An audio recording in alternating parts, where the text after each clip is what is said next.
નમસ્કાર, વાયએનએન ન્યૂઝમાં આપનું સ્વાગત છે। સમાચારમાં વાત કરીએ તો વડોદરા શહેરમાં વિશ્વવિખ્યાત મહારાજા સયાજરાવ ગાયકવાડ યુનિવર્સિટીની ફેકલ્ટી ઓફ કોમર્સના ડીન જે.કે. પંડ્યાને એનએસયુઆઈ દ્વારા એડમિશનને લઈ રજૂઆત કરવામાં આવી।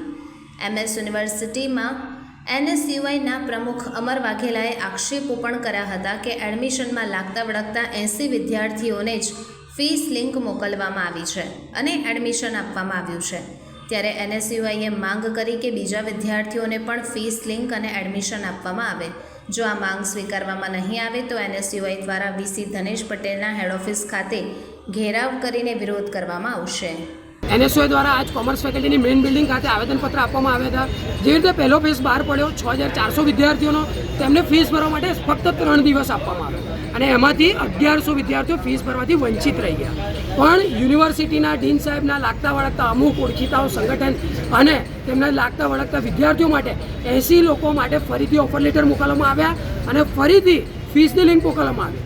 તો શું બાકીના 1020 વિદ્યાર્થીઓએ કોઈ ગુનો કર્યો છે? શું તો એ એલિજિબલ નથી એડમિશન લેવા માટે?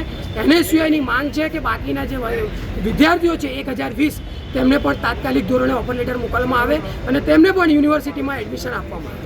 કે શું સમય કીધો છે? 2:30 વાગ્યા સુધીનો? તો શું લાગે તમને? ડીન સાહેબે 2:30 વાગ્યા સુધીનો સમય કીધો છે અને જો 2:30 વાગ્યા સુધીમાં આનું નિરાકરણ નહીં આવે તો એનએસયુઆઈ આવતીકાલથી ઉગ્રથી ઉગ્ર આંદોલન હેડ ઓફિસ ખાતે કરશે અને ડીન સાહેબનો, વીસી સાહેબનો, યુનિવર્સિટીનો વિરોધ કરશે।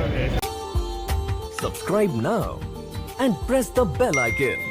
Never miss an update.